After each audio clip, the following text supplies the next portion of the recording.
Do you want something to drink? Yeah, that'd be great. Well, you want milk? Do you want a glass of milk? No, do some water. I only have milk. Never mind then. I got water. I'm just doing a classic Glassman pop. I'm gonna give him water. Let's see if he knows the difference.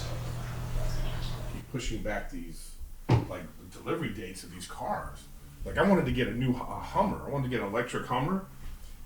Electric Hummer? Yeah. That's funny. That's like, what's the joke? That's like getting a vegan Hummer. Whoa. So I have not yet cleaned those. The last time they were used was almost a week ago by somebody that I did a test for here. Oh. And they had it. What? Look how this looks. Here, let me have you just do a focus. You want to put the... I can varnish this or something? You know what I mean? What? Like, look how dirty this is.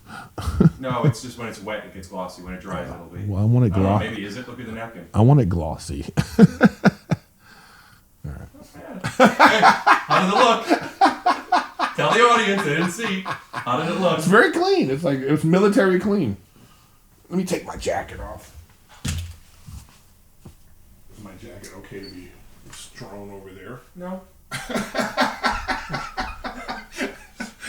How do you feel about it here?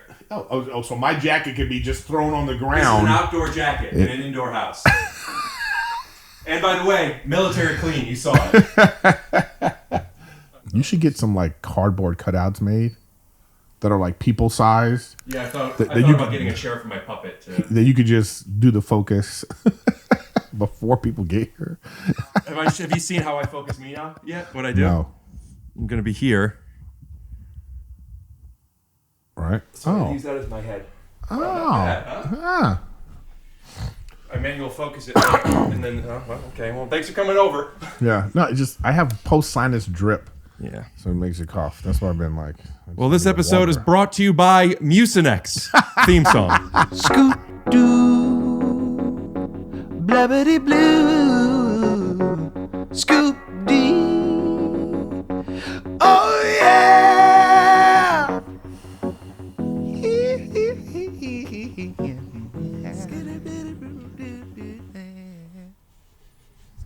All right. Yeah, I don't know. What do you mean? Hold it up. Look at it. It looks great. It's white as can be. It's I don't whiter than you. Yeah, I expect more from your OCD. Look at it. It's flawless. Just put it on there. It's straight out of the pack. It can be reused. It's so clean. This podcast is also brought to you by... All right, let's see. Can we hear you okay? We hear me good. I don't know if you saw. You probably wouldn't see this. You don't follow Ari Spears, but Cat Williams had this.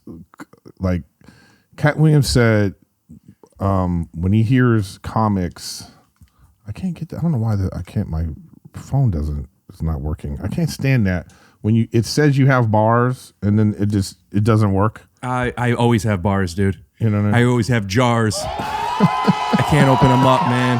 At least I ain't got SARS. Yeah, what happened to SARS? It just That's disappeared. Isn't SARS a form of COVID? Yeah, but it just kind of vanished. Well, it's back. And boy, are we all tired. Oh boy, are we? But I wish won't. I'm trying to get this quote for you so you can. I want to hear what you have to say about it. But my phone won't find it. It won't open up freaking Instagram. It's so ridiculous. I don't understand what is happening right now, dude. Will this be a good time to cut to our pre-roll? Yeah. You could bet on. Wait, hold on. Don't do it yet. I wanted to do because we got FanDuel today. Oh, yeah. So FanDuel? I wanted to say you could bet on it. Oh. But if that doesn't make you feel good, you could use some BetterHelp. But if you need something more shirt time, it's Zip CBD. Stick around for a little ad break. Will you stay here and do some of the ads with me? No, I don't want to do your ads. We'll find out if he does them or if it's me alone depressed right now. This episode is brought to you by BetterHelp. Listen, sometimes there's things you feel like you can't unload on people. Maybe you don't want to tell your family or friends. That's why there's BetterHelp. Visit BetterHelp.com/TYSO. That's BetterHelp.com/TYSO for 10% off your first month. Download the FanDuel Sportsbook app and enter promo code TYSO. And pick your wild card team now before kickoff. Don't miss your chance to win $150 off a $5 bet. Use promo code TYSO when signing up. Snap us back and say, Sorry. Something I know. about- Every time I call, I know. I thought about it too. That's why I took a Mucinex. I drank a bunch of water. I was like, let me not go over to Rick's and with my sinus thing going on. Because every time you, like during the pandemic, if you just even have any kind of bodily function, people are like, here we go. Before the pandemic, I don't think people Yeah, were that's in what I'm love with saying. bodily functions. No, but I'm saying like for you, it was like already bad. So it's like, but anyways, wait, we're back. No, I Okay. think we came back. We can't come back on the cough. It says, so this is what Are Cat you Williams. peeking? You're loud as shit. No, I'm not peeking. You're just eating the mic, which I guess is a good thing. Let me hear you talk. Hello. That's too low now. There we go. How's I think that? that's about right there. I'll modulate. It says, don't tell me Eddie Murphy is your favorite comedian because Eddie Murphy hasn't done comedy since the 80s. It just doesn't make sense. Cat Williams said that. Okay. And what do you think about it? Well, you know my beef with Cat Williams, right? You have a beef with Cat Williams? We both have investments in this cattle farm, is what I mean. That'd be Oh, now I'm that cool. would be a story that you just be like, what? Yeah, he sent me this. You have a cattle farm? I'm picking and choosing what I have strong takes on these days. Oh, I will say that some people look at. I think with your Oh, did you hear age, that? I think with your age, Camera just shut off. I think with your age, I don't think Eddie Murphy was influential to you.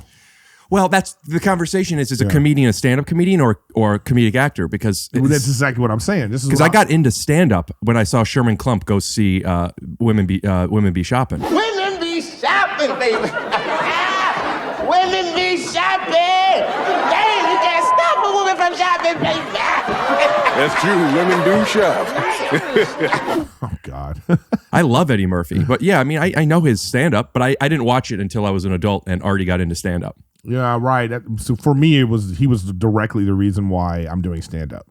But like when you think back to it, Eddie Murphy did stand up publicly 3 times. What does that mean? He only did it publicly for specials? I'm saying like I'm talking about like for public consumption, like Yeah. on a grand scale. It was Raw, Delirious, and I think there was like a SNL, and that was it. Uh-huh. Like it's not like today where you can see somebody. You know, they have their special on Netflix, and then you can look at YouTube. Some people say like Mark Norman's their favorite comic, and he has one special. How many specials do you need to have? No. But what I'm saying is, but you could see Mark Norman stand up. Yeah, he's done a whole bunch of late lot. night. You know, but I'm saying you Shout out could to Mark Norman's Instagram. you can look up Mark Norman, and you could probably see 10 of his sets or Right. something, or maybe more. I mean, at that particular time back in the day, you couldn't see. You couldn't. But what's the point? Well, my point I'm making is just like I think that I agree with Cat Williams. I think that, you know, if you're today saying that Eddie Murphy is your favorite comic, and you're just I just go, why are you saying that? I mean, to me, I think he was just a complete comedic genius. I think he still is. But like it, you know, so it was very influential to me. But like I guess young people today or any comic that's coming out today, That's like saying that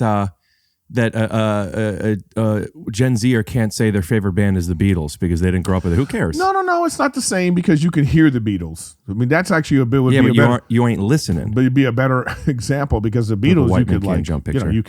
you could listen to their music. It's always available. I don't know, man. These Eddie Murphy things they weren't always available. Yeah, listen. I don't know. I'm just saying it was an interesting conversation that they were getting into. The one person was like saying that this is crazy. I think and about- I didn't think it's. I don't think my point is I don't think it's that crazy. I think the bigger statement. point of the statement that to me is ridiculous is people qualifying other people's opinions. Oh well, yeah, for sure. What's his name? Dave Grohl had some quote that I saw that I reposted once on my Instagram like 5 years ago. I think it was about Britney Spears, about like how saying it's my guilty pleasure and how he hates that term. He's like, why do I got to feel guilty about something I like? Oh, right. You know, like Eddie Murphy is I saw 2 of his specials. They're my favorite specials. You know what? One time I was at a diner and Sarah Silverman was there she was dating at the time. What's Kimmel? What's the dude? The other dude that he was in. He played the werewolf. He's in a Michael J. Fox. He was in Underworld. What's the guy's name? Oh yeah.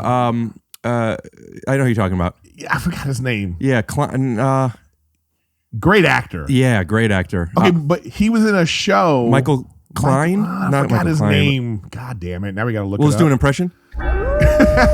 But like, so he was in I forgot which show he was in. And I said, oh, I love that show. It's my guilty pleasure. Right. And Sarah was like, it's not a guilty pleasure. It's a really good show. So I was like, oh, I didn't mean it like that, but I guess I can see why you take it like that. So when someone says something's their guilty pleasure, they're saying this sucks to most people. Yeah, I'm embarrassed to just say I don't want to co-sign it. Yeah. Listen. A lot of people don't like my podcast, but I have a good time on it. It's like, well, then what the fuck? It's like, does Mucinex work or does Mucinex not work? Like if they said like your podcast is their guilty pleasure, you'd be like, I don't know, is that a compliment? Yeah, it still is because I know that's how they feel safe complimenting it, but it does show an insecurity in my opinion. Oh, so you put it on the person saying that. Always. It's so much easier to go through life when you put things that make you feel bad on the other person. What's her name? The one of the president's wives or a famous black woman, one of the two, they're all the same to me, said that nobody could make you feel bad without your consent. Who said that? Yeah, I like that statement though. Yeah. I actually co-sign that. I agree with that. Yeah. I agree with that. My brother does this one too. It's a little different. It's not based on insecurity. It's just based on kind of being a little shitty. But it's in the same family. He says to me, and you may have heard this before, and it's a microaggression when you do something that's funny, and somebody goes, "It's the funniest thing you've ever done." You ever get that? Dude, that's the funniest thing you've ever said. And I know what they're saying. They like it, but I go, no, it's not. Yeah. Have you seen The Sixth Lead? Yeah. Listen, I know my position on the show. I'm not looking to be the star. I don't want to be the star. I'm the sixth lead, and I get that. Seventh lead. I just want to talk to you about some ideas that maybe I could put into this to make this a little funnier. I've been trying to get a Papa Shop B story in since season 2. I got a Rick Gladish. Are you sure you're not Rick Gladish? Yeah.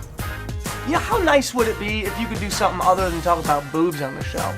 Thank you. Can I just pitch you some things? Yeah. All right.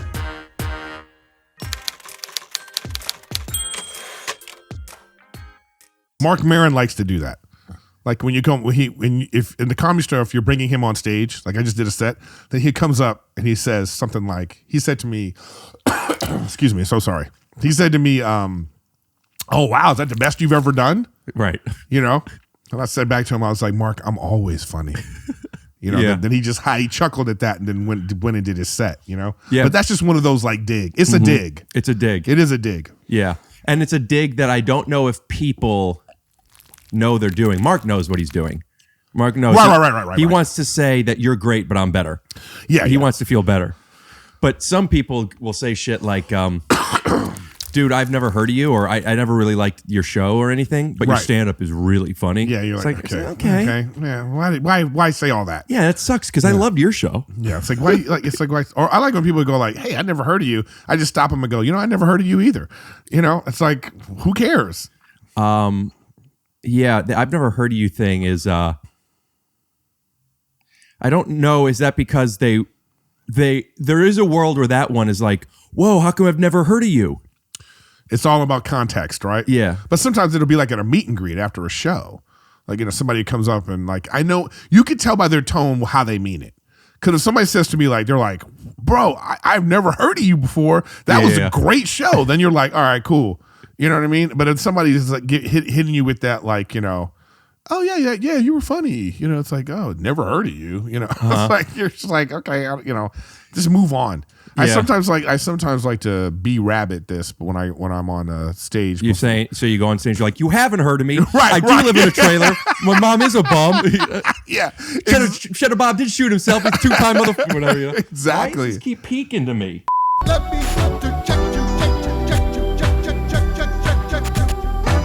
don't know why you're still using one of those. I don't know why you don't get like a 8. What is it? The next Zoom. The 8, that box, or just any other one. I've had so many issues with that. I don't even use it anymore. I might get another one. I love it, the Zoom H6, but I have 2, and went home to Cleveland, and we did an episode at Marshall Rug Gallery with my dad and Mark Ween, and the dog. But my dad was right there. Actually, I take that back. My dad took responsibility, and I think it was the dog. I did it backwards.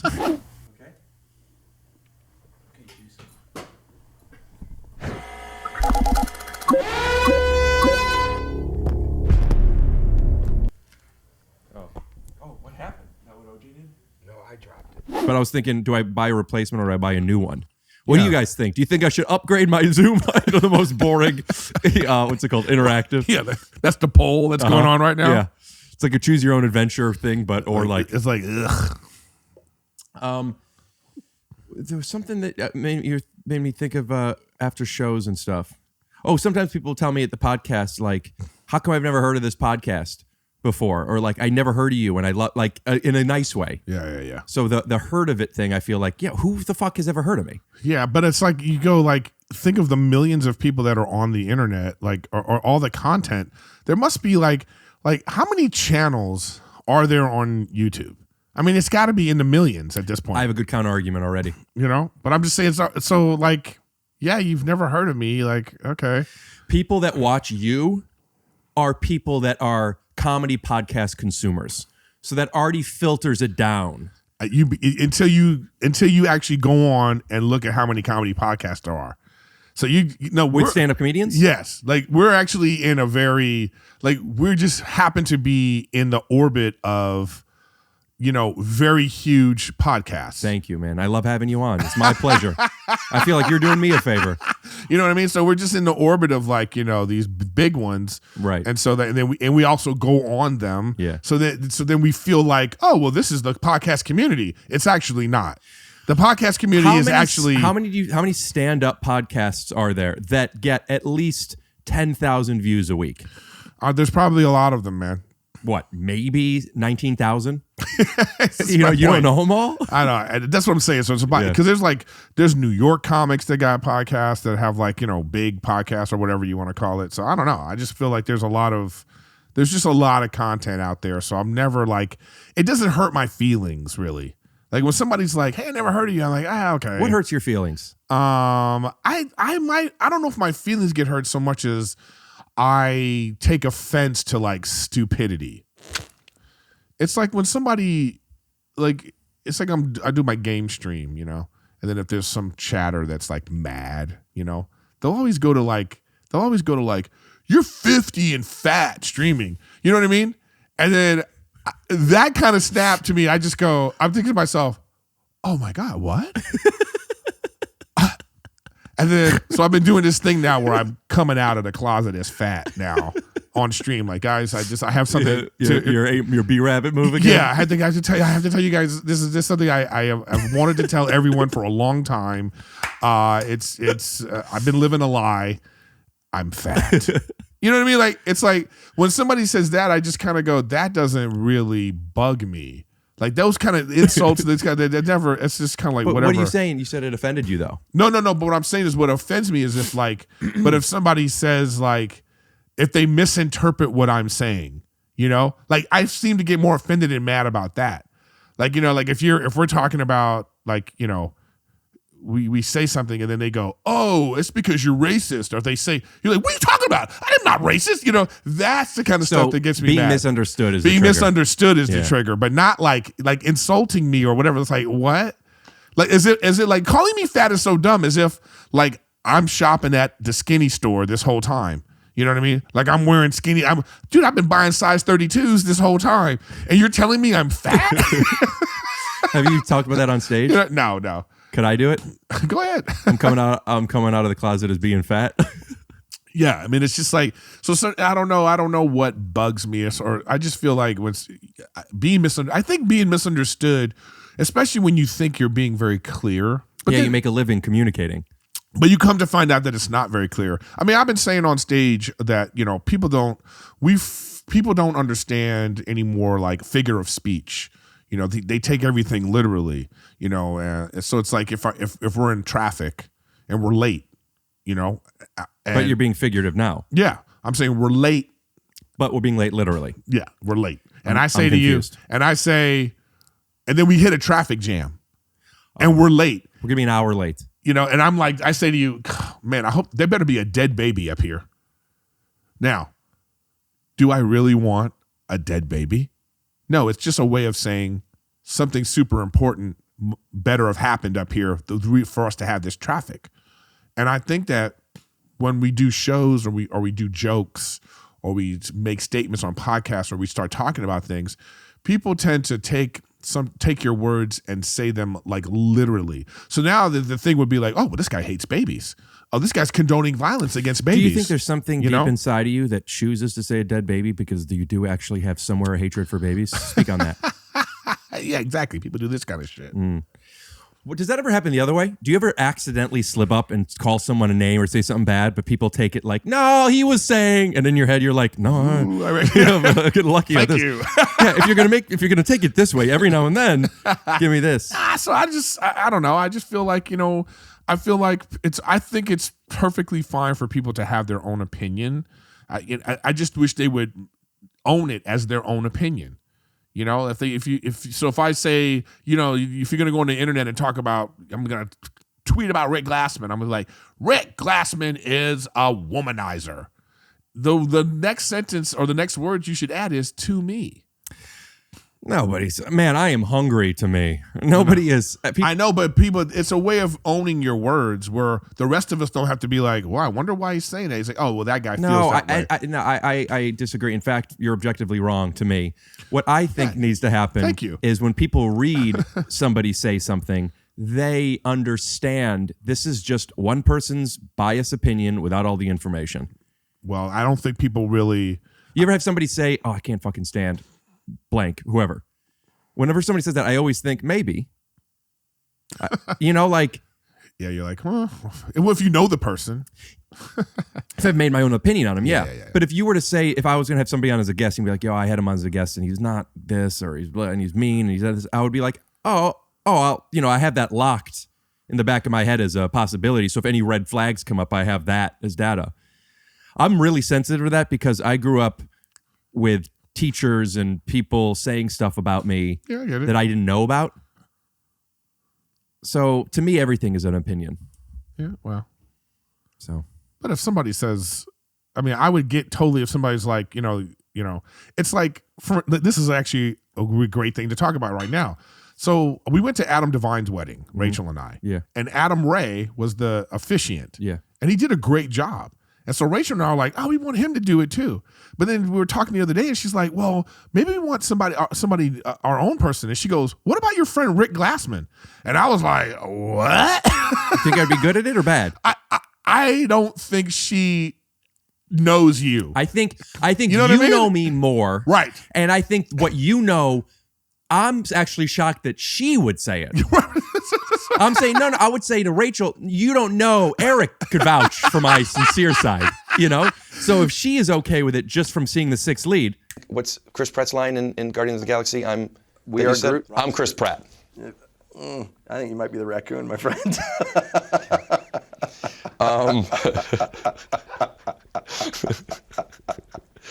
Well.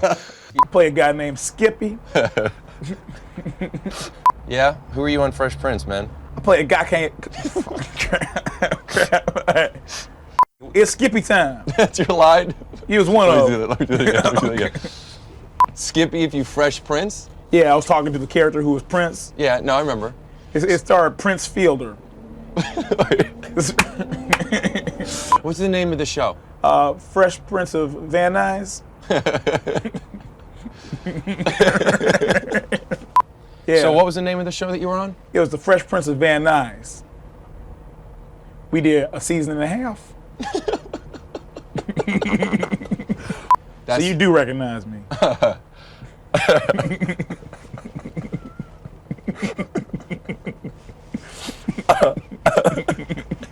Where did this air, The Fresh Prince of Van Nuys? A Canadian television. Canadian television? Yeah. So you shot it in Canada? No, it's the only place they'll pick it up. So you shot it in Canada? Nope. It's a long story, but basically production thinks my name is Rick Gladish. Until this very moment, I thought your name was Nick.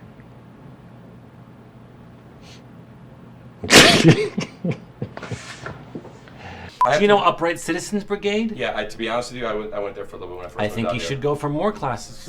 Let me do that. Such an asshole. She's never seen ever. Which is, stupid to me that she hasn't.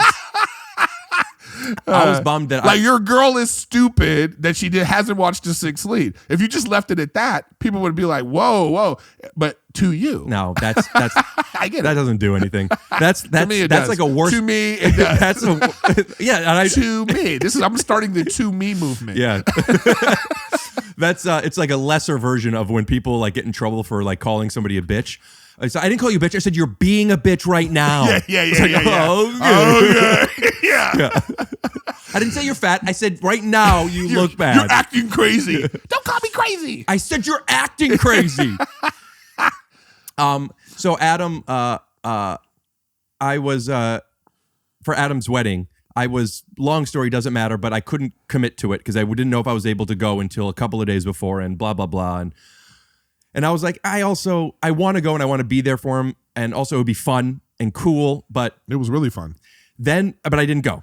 And I saw a few of our friends posting stories that were stunning, on this resort and everyone's laughing. It was beautiful. And having the best. And also I don't know why I felt this way. I don't even think I consciously thought this, but when I saw how many of our friends were there, I was like, not that I thought that it was going to be like, yeah, I think I thought that like you would be there. I would know you and Brent and Adam. Right. And then there were people who were there that I was thinking like, we're not even friends with Adam. You're not really, but like that part of like. It made me realize I don't know how good a friend I am with Adam. Did he invite his friends or did he invite the LA comedian community? No, but it was actually really fun. It looked the awesome. Pool and the rooms were great. Like the rooms were awesome. Yeah, I'll send you. What I'll do is like add this picture I'm going to send to Rick right now. Well, it's up already. Now people are like, well, what is this? So when you do that, have it zoomed in a lot. So as Eric explains, we'll reveal what it is. Yeah, it's just a picture of our room. We're in this hot tub. It was great. You had your own hot tub on your balcony. Yeah. It was just great. Anyways, Adam Ray, actually, it was very touching. It was funny. It was the right amount of funny, the right amount of sentimentality, the right amount of can't do that on here? You know what I mean? Oh, yeah. You got to edit the shit out of us. Yeah, him and you together must be a nightmare. Did he do the, do you take this man, this woman, or did he? I don't even remember all that. It was, But it was, the two of them were up there and he was standing with like a book? Yeah, he was like talking and saying like, and then he did the whole thing and they did their vows. Could you remember anything that he did that was a story or a sentiment or a joke even? Yeah, he said a funny joke about talking about Adam's dad. Adam's dad was dealing with, with cancer or something like it was something, and so he like was making reference that, the family's been dealing with a lot of stuff. He posted about that on Instagram. Is it okay? Is that a private thing? No, I don't know. Everybody knows about it. Okay. I mean, and then because even Adam Ray and I talked about this on his thing or my. But anyway, he made a reference to Adam's sister. You thought he was talking about the dad, but he was really talking about the sisters. The sister has something going on, so he like made a little misdirection joke, and it was like he made a joke about Blake because Blake got drunk and like. So was it kind of like stand up? No, it really. I'm telling you right now, he did a really great job. Did he say, "Let's see what else" at any point during it? No. Did he say, "Is anybody celebrating any weddings or anniversaries in the audience?" See, I think you. See, so when Rachel said that to me, it is an idea of like she don't know nothing about you. And I just got immediately started to sweat and get nervous and being like, I don't know. So I hit you up about it, I'm like, yeah, you texted me during my interview with Sona, which was last week. Yeah. I was like, yeah, Rachel wants to do this. So, I want to see if I could get DeWalt on the phone because I was his best man and I gave a wedding speech, which would be the closest thing you could compare it to.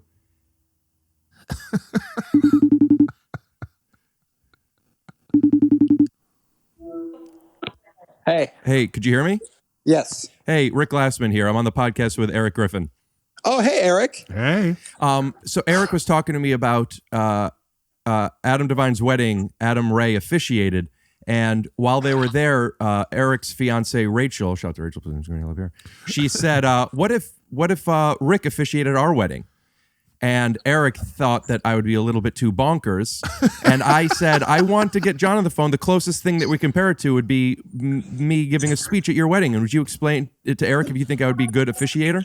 Eric, first of all, I'm a huge fan of yours. I love your stand-up. I love Workaholics on Comedy Central. You did a great job on that show. Oh, thank you. To me. Also, I hear your Twitch is blowing up. Put up his Twitch logo. We'll put it up here. Yeah. So, look, Eric, Logo. Rick at my wedding, he was more nervous than I was. We were walking around the day of, and I'm supposed to be the big nervous guy. Rick didn't eat food. He didn't go kayaking with us. He didn't play basketball with us. He was so nervous. He gets up there. The first speaker was our nieces. Two little girls spoke and made everybody cry. Allison's sister spoke and made everybody cry. Allison's dad spoke and made everybody cry. And Rick had to go last. And Rick was shitting his brains off. And then Rick goes up there and he demolished it, bro. It was his best set. It was the highlight. It was the highlight of the day for me. Hey, John, hold on one sec. If you want to hear more about this, stick around for a word after our sponsors. Yeah? Okay.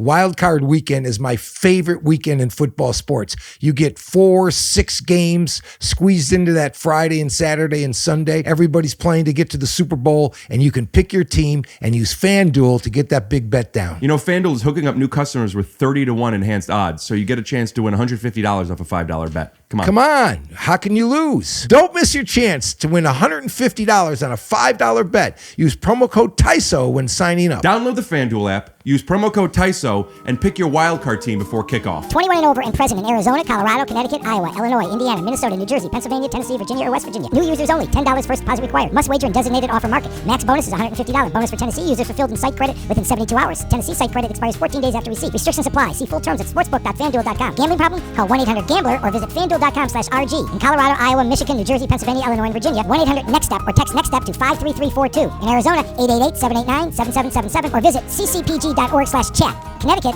1-800-9-WITH-IT. Indiana, Tennessee Redline, 1-800-889-9789 Tennessee, or visit www.1800gambler.net for West Virginia. Slowly wore me down. I'm doing the damn commercial. BetterHelp, y'all. BetterHelp.com. Podcast is sponsored by BetterHelp. With that energy, maybe just go home. No, you know what? After talking to Rick, I need BetterHelp. Okay. No, but come on. You're a therapy guy. I love BetterHelp. I actually love therapy. Therapy's great. I think it's a great tool. So it helps you pinpoint the reasons why things are happening. And I think therapy is important for everybody. And BetterHelp is actually a great resource for that. BetterHelp is customized online therapy that offers video, phone, and even live chat sessions with your therapist. So you don't have to see anyone on camera if you don't want to. Yeah, and remember, it's not self-help. This is actual therapy with a licensed professional therapist. It's also more affordable than in-person therapy, and you can get set up with your own personalized therapist within the first 48 hours. Unload the stressors and get some unbiased feedback. You'll be pretty surprised at what you might gain. See if it's for you. Dude, that was reading out loud sometimes is tough, but you didn't even finish the sentence. Because I made it my own. Were you someone who was nervous to read read in school? No. Oh, it doesn't show. BetterHelp.com. Wait. That's my help. This podcast is sponsored by BetterHelp. Stop. And take your shoes off, listeners. Get 10% off their first month at betterhelp.com/TYSO. That's BetterHelp.com/TYSO for 10% off your first month. Hey, Eric, thanks for coming over, man. Thank you. And we're back. Great commercial, by the way, Rick. I love all that stuff. I can't wait to use those promo codes immediately. Anyway, Eric, as I was saying, it was the highlight of the day, even above marrying my dream girl, is just seeing my boy up there just crushing. He was doing the meta stuff, but he was letting people in on it. He was doing callbacks. John, I got to interrupt. I got to say you're selling this. Yeah, you're doing it wrong. Yeah. John, you're coming in hot. Okay. Because this is the kind of stuff where I'm like, I don't want any meta at the wedding. Like, I feel like he's going to snap to a Marshall's Rug Gallery commercial during the officiating. Well, we'll get you, we'll set your stage. And this rug that Rachel walked on was brought to you by... John, jokes aside, wouldn't you say that I did a nice, sincere job and any fear that of being too silly, would you vouch for and you say that I should definitely do it? Yeah, he did it right, Eric. He got the laughs and then he pivoted to the crying, the real emotional stuff. It was like a Judd Apatow movie. It was great. You know, listen. I would be 85% okay with it. All right. All right. Better than 84. Okay. But like, it's Rachel. It was her idea. I know, because she don't know. She only knows. No, she doesn't know. She doesn't know this stuff. Watch this. Watch what I could do. When Erik first reached out to me about officiating the wedding, not only was I surprised that he would give me this kind of trust, because a lot of people know I'm a goofy guy. It also reminded me of how special our friendship is. And I already feel myself like I'm going to start to cry now, and I'm not going to make this about me. But I have to say... Yeah. No, that's kidding. If for some reason he hired he hired a clown to come in right at that time. or halfway. Now listen, I am going to show the speech on the podcast, so I'm going to snap a couple of times, just ignore it. Exactly. I haven't felt this good since I realized that the family at Marshall Red Gallery is giving a 30% discount. Oh my God! All right, John. Well, we love you. Shout out to John DeWalt. We'll put his Instagram handle up here. And John, do you have anything you want to plug? Yo, Erik, if you want to keep sliding me and Rick them tickets, we'll take them, my guy. What? Oh, remember when I had Clipper tickets and I gave it to you guys that one time? Thanks. Yeah. All right. Put up a picture. All right, later, guys. Well, that went. I don't know if that was a winning endorsement. That wasn't. Yeah. I'm still. You know what? I feel the same as I felt before. Yeah. But also, I was just being playful. If you sincerely asked me to do it, I would be nervous, and I'd want to make sure. There's no real part of me that really would sell myself on that, because that would be terrifying to do. Again, I'm still 85% on it. Well, I'm 70. I'm not sure. What would make me nervous is the logistics of there are certain things you have to say that I guess you get from a book, right? When do you ask him to get the ring? Not necessarily. I think that would be something we would figure out, because we're not going to have a traditional bridesmaids and all this kind of stuff. I'm going to have my cousin, and she's going to have her brother, and then that's it. You should have. I guess it's only 2 people, but you could have a podcast month before where you let your audience get to know these people. And then do an episode from the altar, or at least once it's done, set it up as if it were. I had to do my theme song and pass the mic to Rachel. Whoa, whoa, whoa, whoa, whoa, Rachel, what you got? Man, I don't think Erik's that narcissistic. It's ridiculous. Do you have a date yet? Yes. Do you know who you're going to bring to the wedding? That was a nice organic sip take. That was you ever see comics get that it's a timed out sip? Have you ever seen that? Yeah. When someone gets a good laugh and then what's the date? You have it? June 9th. It's Thursday. It's actually a weird off day too. Cheaper, revenue? Oh yeah. Her parents are paying for everything, so I'm going everything. Or do you have any sponsors for it? No, we don't know sponsors yet. We're looking for sponsors. If there's any sponsors out there that want to sponsor, well, I got to tell you something. If you want a surefire bet, the only thing more surefire than Erik's marriage lasting is you getting yourself a good deal at FanDuel, and with the Super Bowl just around the corner, what a better deal to put it in the lower third. I'll bet that. Are you gonna bring your Helix mattress to the hotel, or are they just gonna ship you a new one? You know what's funny is I just got renewed on my Helix mattress. Congratulations for the year. Another round of applause. So check out helixmattress.com/ TYSO. For people that haven't watched enough of them, there's been a battle for a while. I've been calling up your podcast and giving my promo code. Can I tell you guys though? I'm in such a good mood. I just woke up from my Helix mattress, which you can get on Helix. Oh God, this sounds like a 1985 stand-up bit. I did a best of 2021 episode, and we did a segment because I've done so many. The commercials on here are just so fun. So we did a best of commercials, and we did one where it was all the times I did my commercials in other people's podcasts. I don't know how people. Actually, I'm curious. Leave some comments, because to me, I'm being ironic. I'm just fucking. It's a funny bit. I've been trying so hard to get ads. You finally get them, so it's almost like showing off your muscles. You know. But I do wonder if it does come across, because I went on Santino's podcast and he's because he's a big podcast and he's a businessman. Right. He's listen, no much. free plugs. You're right. It's fuck off. But also he's an improviser and goofy as shit. So what Santini are you getting? So I went on and there was a great organic, I wasn't planning on it, but Helix mattress is Helix, blah, blah, blah, blah, blah, And he's like, what the fuck are you doing? And I don't know if we're in character or not, but either way, the answer is, I'm fucking plugging my Helix, bro. And he's like, we're not putting that in. And I go, if we're not putting that in, I could either leave now or we'll just have a conversation because nothing is usable. I'm done. And then it got into like a fake argument that he put in, I think because it became something. But I still don't know. I want to ask him, were you really upset? Yeah, he probably was. Because that is something that's kind of tacky if it's for like to really do that. Yeah, but you're like, and I think that you take advantage of like, knowing that people think you're weird. So you kind of like play on that to legit put out your Helix mattress promo.com/ TYSO. Sub over, by the way, every time he does it this episode. Here, I'll give you a clean take. TYSO. Just every time. TYSO. I'm just saying randomly, and anytime I say TYSO, it's about my Helix mattress code. You know what? We can actually use Blake Anderson's TYSO thing that he used. In no world do I think that I'm going to go on there and people are watching and they'll be like, you know what? Today's the day.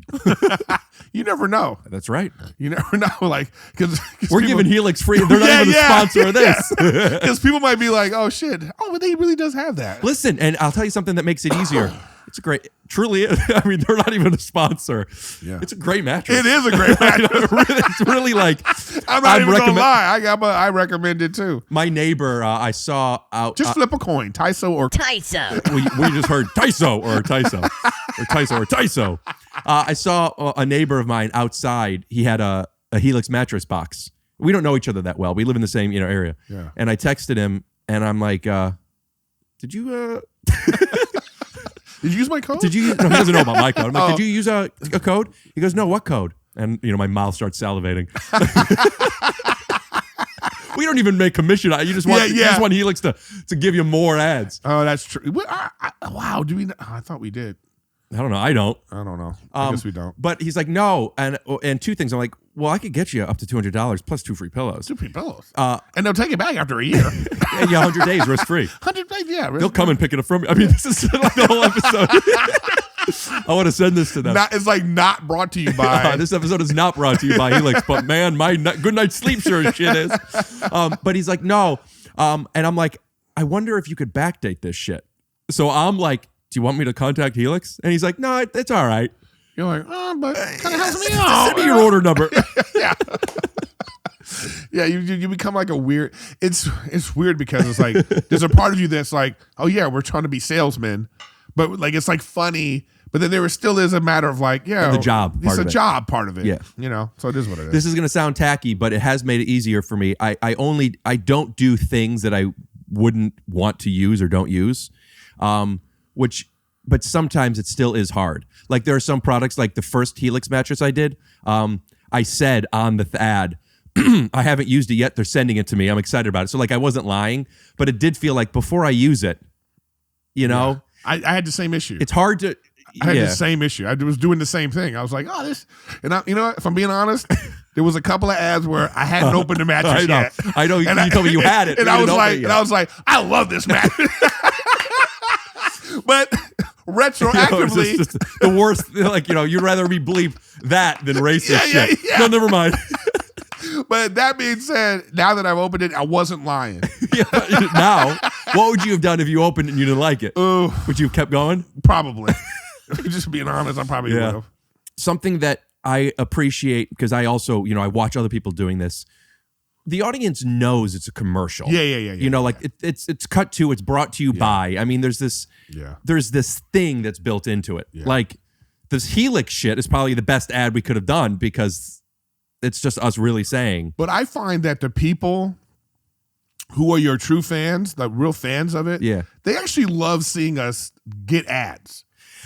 Somebody commented. You know what I mean? Somebody commented like, last get the bag, week. man. Get somebody the bag. Said, got that FanDuel money. I see. Yeah. So it's like I know that's cool. I like that they're like that. Mm-hmm. So they get it. I mean, I watch Rachel watch or listen to her podcast, and she legit skips past the ads. Like if I'm in her car, I'm driving in her. She's in her car. She's driving. She has one of her dumb podcasts on. Just the ad comes on. She's like, boom, boom, boom, boom, boom. And then I'm like, wow, you're not even going to. Yeah, now that you're in the business. Yeah. It's like when you see somebody sneak into a movie, you're like, well, this also, sneak in. Yeah. I love, one of the things I'm really proud about my podcast is I get tons of comments saying that they don't skip my ads. My ads end up sometimes being long. Like one of the Helix, when I got one shipped to my parents' house and we opened it up on the thing, it was like a 4-minute commercial. It was like I was filming a sketch. Oh God. I love doing ads with my parents, man. Yeah, your parents are wild. Ads are fun. Do you ever try doing ads with other people? No, I just. Do you want to do, at the end of this, you guys already saw it. Great job. Thanks for sticking around. Or if he didn't stick around, it was just me and never mind. I don't know why I don't know what we should just tell them. Like we should just make a joint ad. Just that you could air on yours and me on mine? Yeah. I don't want to do that. But see, and that's what a sneaky business. No. But I would do more work because I want to keep this was for this. But I was saying, if you have any ads coming up while you're here, I'll film some ads with you so we could do ours and yours. Is this a ridiculous? I mean, whenever you're here, we're always talking inside podcasts. But, I know. Let's forget about it. No more ad talk. All right, let's talk about Harriet Tubman. And is it Tubman or Tubman? I don't even know actually. What do you guys think? You think it's Tubman or something about Tubman sounds a little like it's talking about her weight. It sounds like a fat Jewish man. Yeah, she's Tubby. Harold Tubman. Yeah, that's a fat name. Yeah, Tubman. There's certain names that are like been retired. I'm finding that like as I'm getting older, they're like. Put up my Patreon lower third. Go ahead. People are not. They don't have like the names from before. Like there's like certain names like I forget. Gertrude. No, not even like I'm talking about. That's an old school name. But maybe like how many Julies do you know? I don't know. I know a fair amount of Julies. Julie is very common. I don't know many Julie babies, but I don't. That's what I'm saying. How many babies do you know? Well, I'm just saying you don't hear about like. It seems to be there's a lot of like newfangled names now. Can you say that? Seems to be a lot of weird names now. People are naming their kids like North and Wednesday and. Yeah, well, Wednesday was from the 90s, by the way. That's an Addams Family reference. So one of your things was from the 90s, and the other thing was from Kanye West. Yeah. Northwest, right? I don't know what. It just seems like a weird. Dude, it's crazy what's going on with the. You saw what happened with Kardashian? No, what happened? I don't know. I was trying to do what other podcasts do. You would like topical shit. Pete Davidson. Dude, Pete Davidson isn't it crazy that Pete Davidson is bananas? Oh, I was being ironic. I think it's bananas. I think it's like there's something like there's obviously. Have you ever seen? Oh wait, hold on. Let me say person? This. I want to use this as a clip for clickbait. So we're gonna open this clip. We'll do a thumbnail. Will be you, me, small, but then Pete Davidson and Kim Kardashian. Yeah. And the title will be "What's a great clickbait title?" Did you? I can't believe what we just. What's a good title? I don't know. But whatever it is, we'll come up with the title later. But start it off with this will be the beginning of the clip. Oh, dude, before I forget, and actually, you know what? Edit this shit out. I don't want it to be in. That way people will be like, holy shit, he posted it anyway. Right? To be like, edit this out. I don't know, maybe you could post it. It's just that like he told me not to say it. Act like you got this info from either Kim or Pete. You know what I'm saying?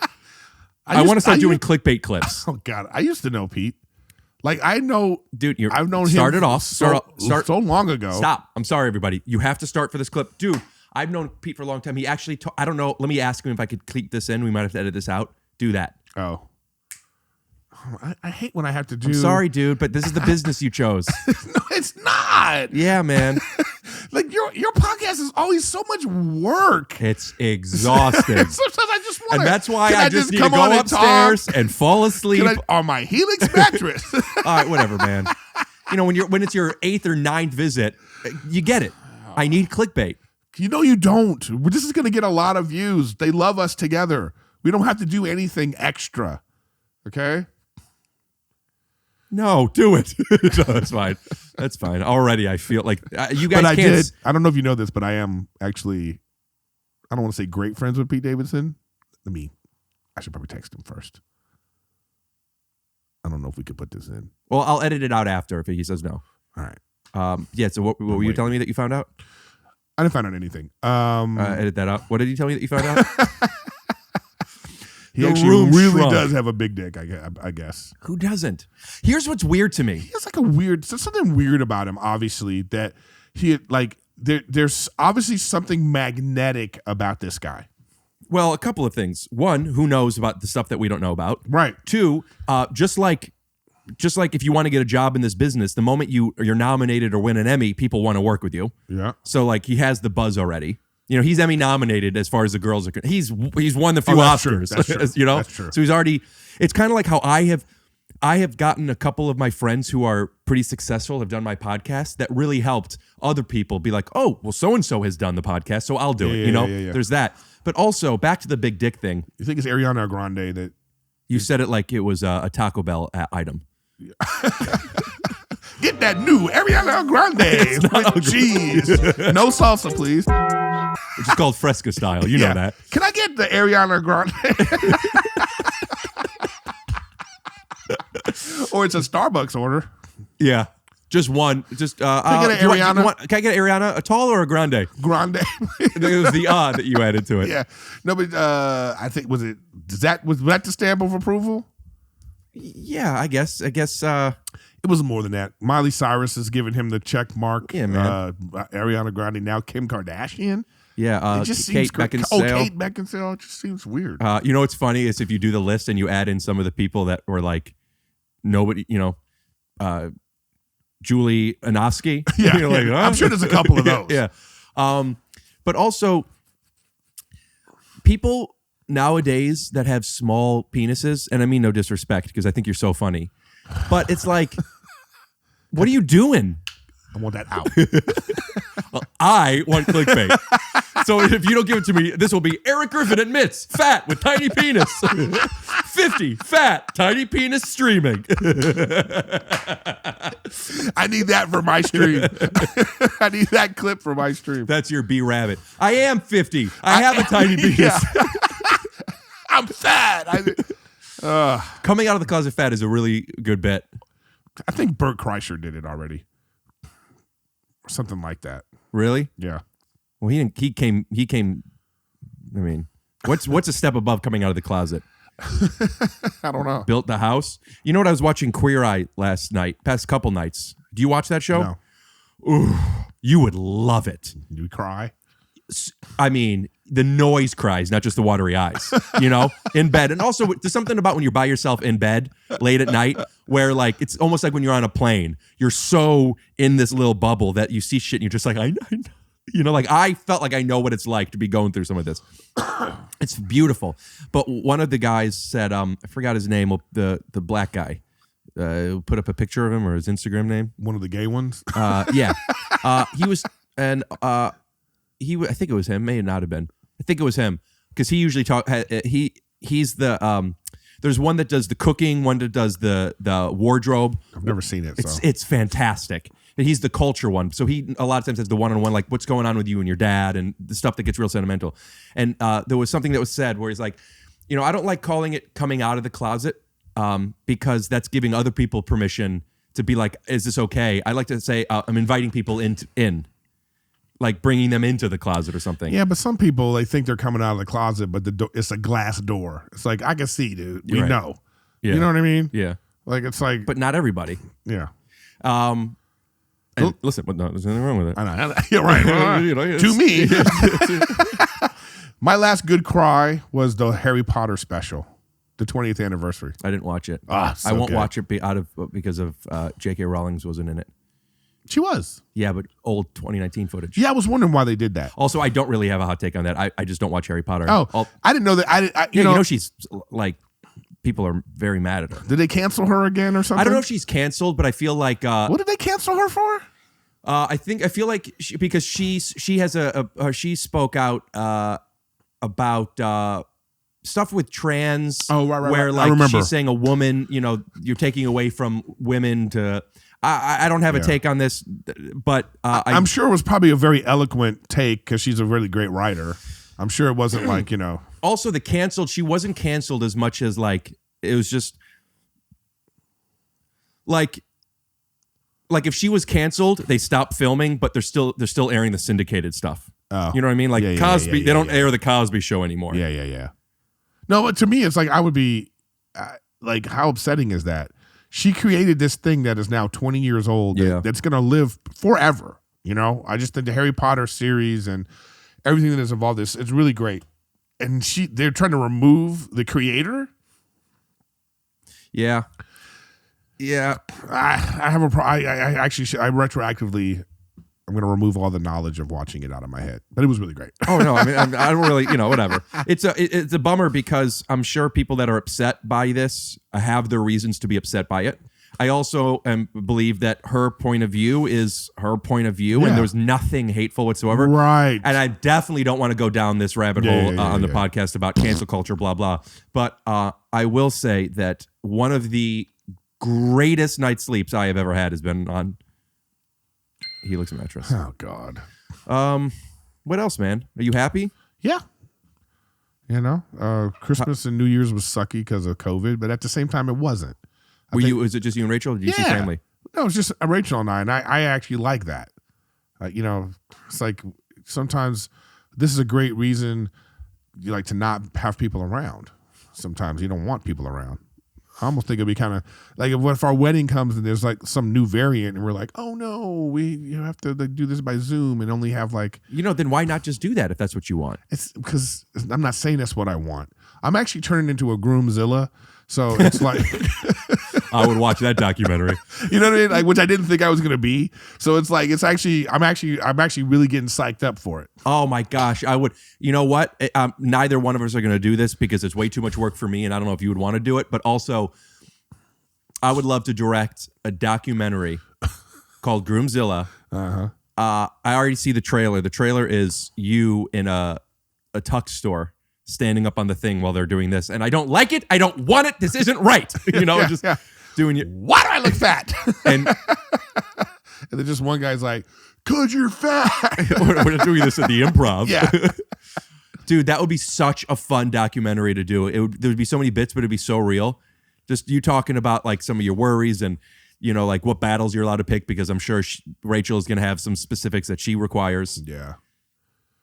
Documentaries. She wants to she wants to dress like she's Rachel's a model. Okay. So she's modeled for like 17 years.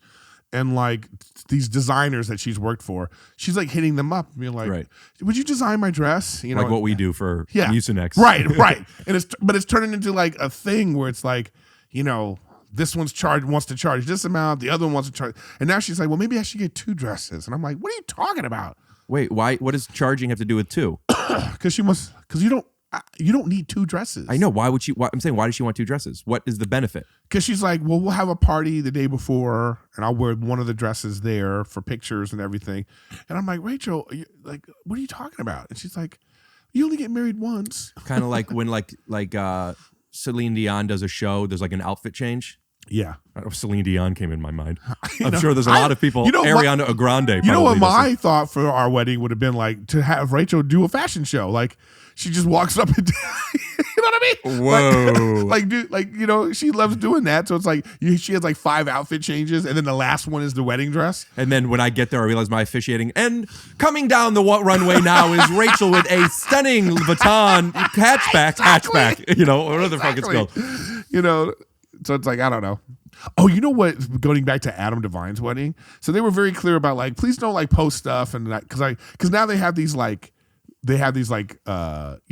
article, Yeah. They wanted to keep it. Actually, I want to send you this picture because they wanted to keep it like so exclusive. For for whoever it was. Well, people were posting and tons of shit in their stories. But the thing that got me is I posted a picture of like me and the boys, Yeah.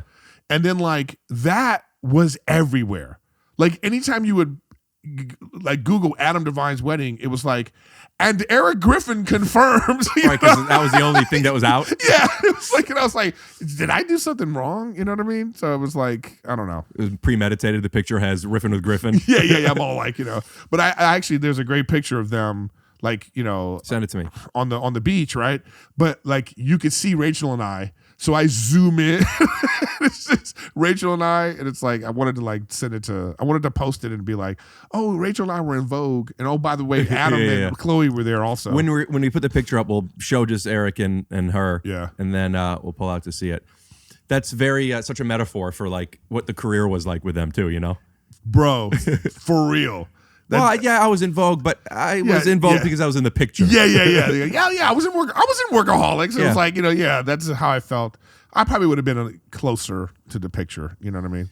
Has Workaholics fandom still held strong with you when you go places? Yeah.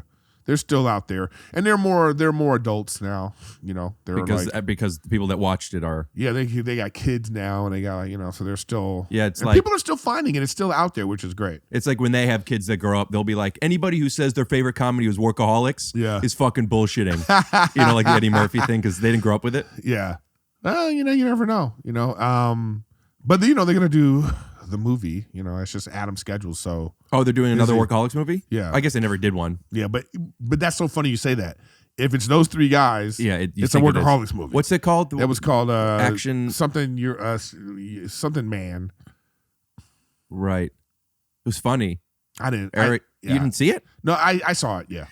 Didn't see it, but don't want them to find out. No. I did see it, but they wanted me to be in it, and I didn't want to do it because they wanted me to be the guy getting his butthole eaten. Oh, right. You told me that. Yeah, and I was like, no. Real talk. Okay, we'll turn off the cameras for this one. Really, and you know what we'll do? We'll make him. Eric, thank you for coming in. We have somebody else coming. I have a question for you. Do you like getting your butthole eaten in real life? Yeah, it's been a while. Then why? It's not like it was you eating. No, I just no. I Is there a movie? It was if it was. It'd be one thing if it was like I'm in the movie and then this one thing happens to that character. This was going to be. I'll get my butt eaten as long as I also do other things. Yes, but it was like this was the only thing I was going to do in the movie. Who got their butt eaten? I don't know who the person is. Timothy Charlemagne. And it's like that was his breakout. Like whoever. How'd you get your start? I got to tell you something. This wild thing. I got my ass eaten on this Something Man movie with the Workaholics guy, and I just blew up from it. Kyle. Shout out to Kyle Newchek. Newchek is the one that called me, and he's like, Eric, this is the funniest part in the movie. And I was like, then why don't you do it? What did he say? He didn't say nothing because he didn't do it. Because yeah, man. You know what I mean? But he also didn't do the stuff in Murder Mystery that he had you do. No, but that's not even the same. He could have done it. It's not even the same. So you're telling me you would rather do some scenes with Adam Sandler than do a one scene in a Netflix movie to get your ass eaten? But yeah. Do you ever talk to Sandler? No. You didn't become friends? We're not friends like that. Right. Do you think if you ran into him, you'd say, excuse me? Yeah, he'd be cool. He's actually a very pleasant man. I had a great time on set. Every time I was on set, it was fun. We made jokes. It was like, he's a fun dude. Out of all the people you've worked with, was that the one who had the most gravitas? You mean on screen with? Like that you've been on screen with, that you met, hello, we're working together. On gravitas? Like, yeah. Were you around them and you're like... Probably. Because I'm thinking of Melissa Leo too, though. She won an Oscar. But but we're in the comedy world, so I think that he's way more famous. You know what I mean? Yeah, I but guess you it's use not the just word famous. gravitas. Yeah, so. it's just also what they mean to you. Like, I grew up with him. Yeah. We were roommates. Do you need to blow your nose? No. I wasn't a huge Sandler fan growing up. That wasn't I think he was just past my thing. I was more, Eddie Murphy and that stuff. What's that stuff? Like the 80s stuff, 80s, 90s. Who were some of the other people? It would be like Richard Pryor was too old, no, it'd right? be like Martin Lawrence. Right. Martin Lawrence. Yeah, but Martin Eddie Lawrence Murphy, is my generation too. Sinbad. I just rewatched. I keep getting House Sitter and House Guest confused. Both fantastic movies. One is Steve Martin, Goldie Hawn. The other is Sinbad and Phil Hartman. Steve Martin too is another one. Those kind of movies like Father of the Bride and all that. That's all 80s, 90s stuff. But I think it's House Guest. Do you know the movie I'm talking about? Sinbad and Phil Hartman? Yeah. Love the movie. Yeah. I rewatched it with my dad over the holidays. Man, does it hold up. He also did one with Arnold Schwarzenegger too. Yeah, something Christmas. Yeah, with the action figure. Fuck. Yeah. That one I got to look up. But anyways, so I think that when Sandler when he was like really blowing up, that wasn't my thing. And I think it was also I wasn't really watching like SNL and those type of shows. I wasn't watching those kinds of things at that time. It was Happy Gilmore and Billy Madison for me, and then Waterboy. Yeah, so when those Jingle All the Way. Yeah, when those came out, like I had never seen Happy Madison. I never seen Really? You didn't watch those? I didn't watch those. That didn't grab me, you know? To this day, the funniest cut to in any movie or show I've ever seen is Billy Madison when they do you know the concept of Billy Madison? No. Billy Madison's dad is super rich, and Billy Madison just lays out on the pool with his friends, and he slacks off. He doesn't do anything, and now the dad is going to give the business to one of the people that work there. He's the villain of the movie, and Billy could do it. Well, you know what, Billy? You to prove yourself, you'll have to go through all of grade school again, up till 12th grade, and you have to graduate each thing in 2 weeks. So he goes through 2nd grade, 3rd grade, 4th grade, 5th grade, and the dad, Billy is not doing well. You know, he's getting in a little bit of trouble, and it's on his dad, and he goes, Billy, sweet Billy boy, when will you find whatever it is you're looking for? And then it's a hard cut to Adam Sandler going, well, there's a nice piece of shit. And he picks up shit to put in a bag to light on fire. We'll put it in. It's yeah. Yeah, I just wasn't, I'm more Ghostbusters. I just got so embarrassed about how long that pitch was. Yeah. I'm so, and like, I don't even recall. Like, I like this newer stuff of Sandler. What? Like some of the movies, the Netflix movies I really enjoy. Everything like Murder he does. Mystery. That was a good movie, man. Wasn't Murder Mystery good? Yeah, I enjoyed it. I was rewatching I Love the Grown Ups movies. I don't know how much of it is ironic and how much isn't. I just know I laugh a ton during it. Which would be considered to some a guilty pleasure. I was just thinking that. But I'm not ashamed. I mean, I'm not ashamed of it. But it's not like the same type of laughs of other Sandler stuff. It's so ridiculous and like such a like. Fuck, man, what the fuck is? There's a scene. I put it up on my Instagram, and it got so many people messaged me. Adam Devine, one of them. What is this from? Because people don't see it. It was Kevin James in Grown Ups 2, where he has this snarf or whatever it's called, where he burps, farts, and sneezes at the same time. Let's put up the clip. You're a genius? My boy's a genius.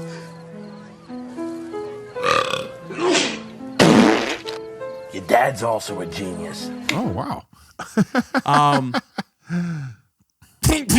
Or some bullshit, and it's like, what the fuck is this? Yeah. But those are just really funny people. You know what I mean? That's what it is. They're just so funny people. And after working with Sandler, I totally get how the environment is created for people just to be funny like that. Yeah. You know what I mean? So who would be your crew if you were producing, writing, directing, creating, etc.? Jeez, I don't even know. In no particular order, and you leave somebody out, that's fine. But you 10 people.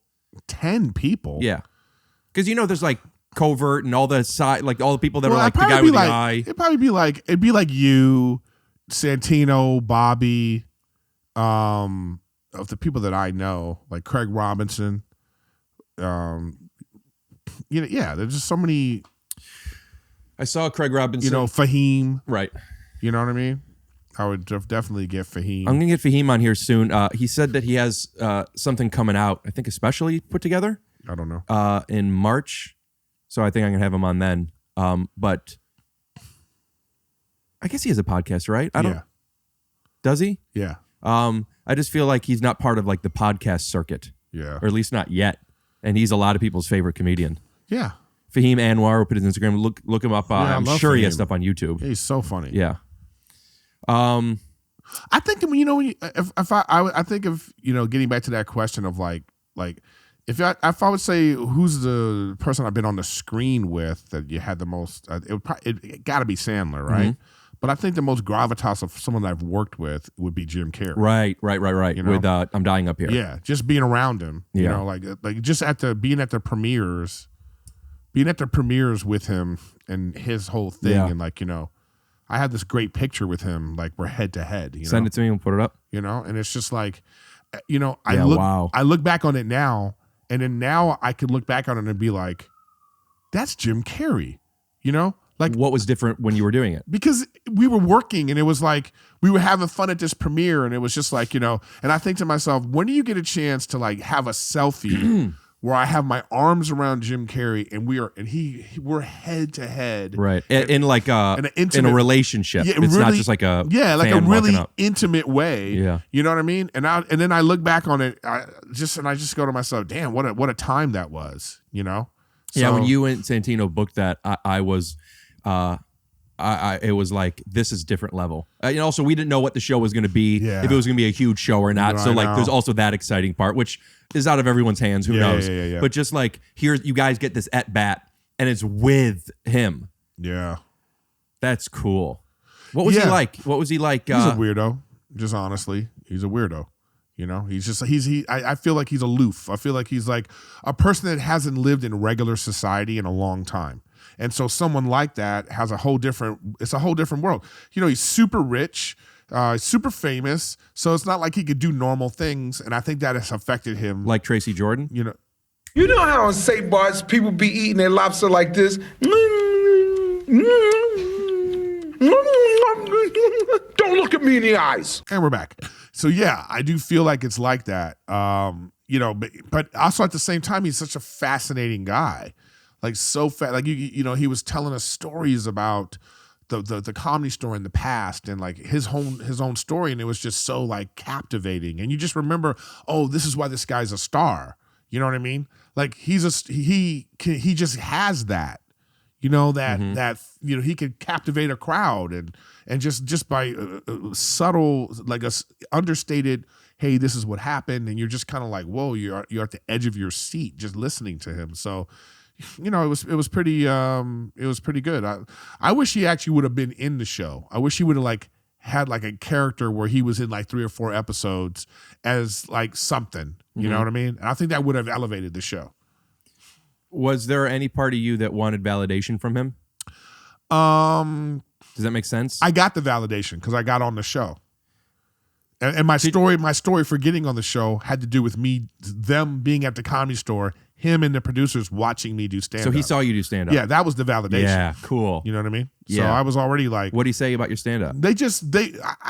I didn't get it like verbal like that. You know what I mean? But there were times like we did a show at the Ice House at part of the premiere of the show, and I did stand up, you know, in front of him, and I was telling, and I told the story of how like I thought he was bumping me at the Comedy Store. So when they saw you doing stand up, this was not after your audition, and it was a follow up. That's why I got the audition. So they were there on a random night. You weren't selected for this. No, you happened to be on the show, and Jim Carrey is there. Yeah, and your thought is fuck. No, my thought was, I've told this story before, I think even on here, but Adam Egget at the time, I'm about to go on stage and I think I'm next. And he says, hey, Eric, Jim Carrey's here. And I immediately was furious. Yeah. You know, because I was like, what the fuck? Is he bumping me? You know what I mean? That was my thought. Right. I was so mad.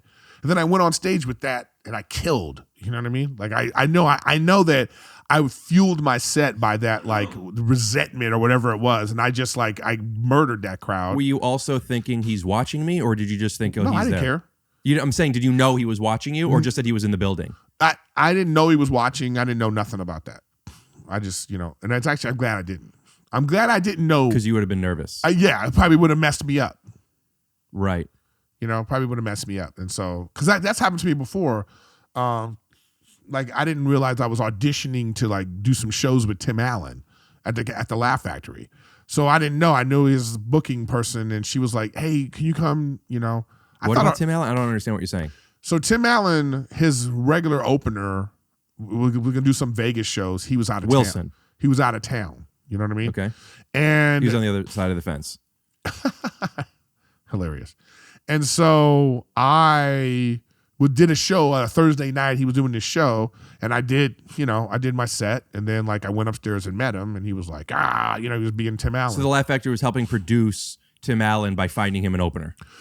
No, they were already doing the show. His lady was running the show, and then he was like, "Yeah, let's do it," you know. And I was I didn't know you toured with him. Yeah, it wasn't a tour. We just did like one show in Vegas. How was his stand up?